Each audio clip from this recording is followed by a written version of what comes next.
Delhi NCR के बाद अब आगरा भी पोल्यूशन की पूरी तरह से जद में आ चुका है। पोल्यूशन के कारण जहां लोगों को खासी परेशानियों का सामना करना पड़ रहा है, तो यही पोल्यूशन कई बीमारियों को भी दावत दे रहा है। पोल्यूशन के चलते किस तरह की बीमारियों और मरीजों में इजाफा हो रहा है और इन बीमारियों से बचने के क्या उपाय किए जाएं, आइए देखते हैं हमारे विशेष कार्यक्रम मेडिवर्ल्ड में ताज नगरी आगरा के प्रमुख डॉक्टर्स की राय। इसी के साथ साथ जो कैंसर के मरीज अपने कैंसर की लड़ाई लड़ रहे हैं, इलाज की लड़ाई लड़ रहे हैं या टर्मिनल स्टेजेस में कैंसर से लड़ाई लड़ रहे हैं, उन लोगों के लिए इस प्रकार का पोल्यूशन घातक हो जाता है, जिसकी वजह से होने वाले इन्फेक्शन, जिसकी वजह से लंग्स में होने वाली उनकी अलग अलग तरीके की परेशानियां उनकी लड़ाई को और दुरूह कर देती हैं। केवल कैंसर ही नहीं पोल्यूशन से होता है, इसके अलावा होने वाली COPD यानी लंग्स की परेशानियां, इसके अलावा होने वाले तमाम तरीके के ब्रेन पे असर, ब्लड प्रेशर, हार्ट के ऊपर होने वाली दिक्कतें, ये सब मिलकर के एक कैंसर का मरीज जो ऑलरेडी अपने आप में इतने स्ट्रेस के अंदर से गुजर रहा होता है, वो और ज़्यादा परेशानियों से गुजरता है।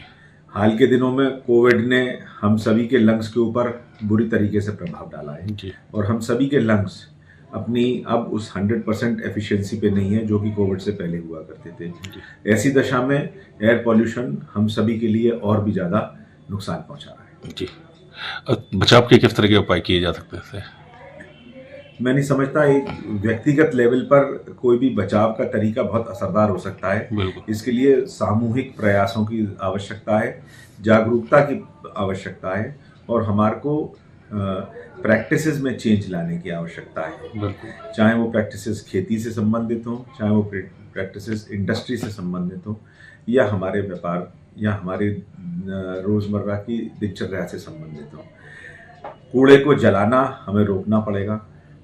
जिस भी प्रकार से धुआं हो रहा है उसके बचाव के लिए जो भी प्रयास हो सकते हैं, उन सभी प्रयासों को हमें करने की कोशिश करनी चाहिए। ग्रीन कवर यानी कि हरियाली का प्रोत्साहन हो और कहीं भी अगर खुली जगह है तो उस पर हरियाली हो, वो एक बहुत बड़ा विषय रहेगा।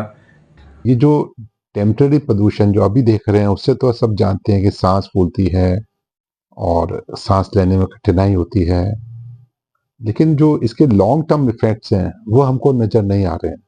ये जो हम लोग रोज रोज डायबिटीज एक्सप्लोजन की बात कर रहे हैं कि डायबिटीज इतनी तेजी से बढ़ रही है, 100 मिलियन पेशेंट्स हो गए, 200 मिलियन पेशेंट्स हो गए।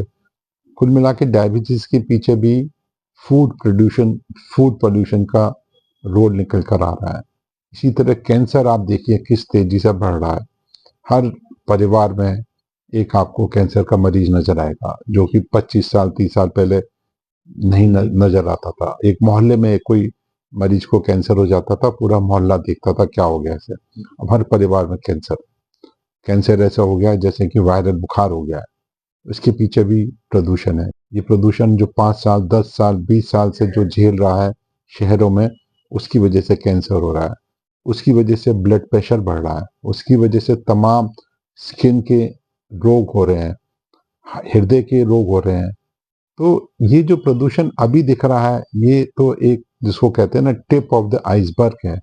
हमको सावधान होना है उस प्रदूषण से जो दिख नहीं रहा है, जो जमीन के नीचे है, जो सॉइल में है, मिट्टी में है, पानी में है। दिल्ली NCR में तो जो परेशानियां हैं, साथ में आगरा भी इसमें बहुत शामिल है। और ख़ासतौर से आगरा में जो मेट्रो का काम हो रहा है उसकी वजह से भी काफ़ी पॉल्यूशन है। और अभी जैसे ही मौसम में बदलाव आया था तो स्मॉग भी था और पॉल्यूशन भी था। और AQI की हालत इतनी ज़्यादा ख़राब थी कि उससे आँखों के मरीज़ के साथ साथ सांस के मरीज और रोगी भी बहुत परेशान रहे। इनफैक्ट मैं अगर कहूँ तो इवन जो किसी बीमारी से पीड़ित नहीं थे उनको भी इससे काफ़ी परेशानियाँ हुई।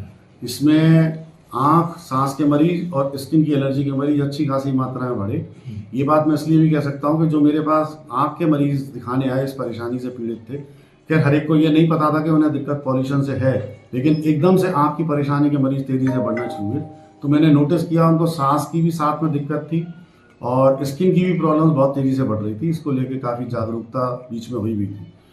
तो मैं यही कहना चाहूँगा, पॉल्यूशन को कंट्रोल करने के तो हम लोगों को भी अपनी तरीके से जो उपाय कर सकते हैं वो करने चाहिए। जो आग जलाते हैं या रोड साइड या जो पॉल्यूशन फ्री गाड़ियां हैं, इलेक्ट्रिक चीज़ें हैं, उनको प्रेफरेंस दें और अपनी तरफ से उसका निदान करने की कोशिश करें। देखिए, पोल्यूशन कई तरह के होते हैं। एक ईएनटी सर्जन होते हुए मुझे एयर पोल्यूशन तो है ही, उसके साथ एक साउंड पोल्यूशन या नॉइज़ पोल्यूशन जिसे कहते हैं, वो भी एक बहुत बड़ी प्रॉब्लम बढ़ता जा रहा है। आजकल के युवा ईयरबड्स, हेडफोन्स बहुत ज़्यादा देर तक यूज़ कर रहे हैं। साउंड एक्सपोजर इतना ज़्यादा हो रहा है कि यंग बच्चे जो 21 साल 25 साल तक के हैं, उनके भी सेंसरी न्यूरल हेयरिंग लॉस हो रही है, मतलब सुनने की नस बहुत जल्दी कमज़ोर हो जा रही है। तो मेरा सबसे यही कहना है कि ईयरबड्स अगर यूज़ करने भी हैं तो कम देर के लिए यूज़ करिए और ड्यूरेशन कम करिए और उसका एम्पलीट्यूड कम रखिए और कम से कम इसका इस्तेमाल करें, जिससे कि कान स्वस्थ बने रहें।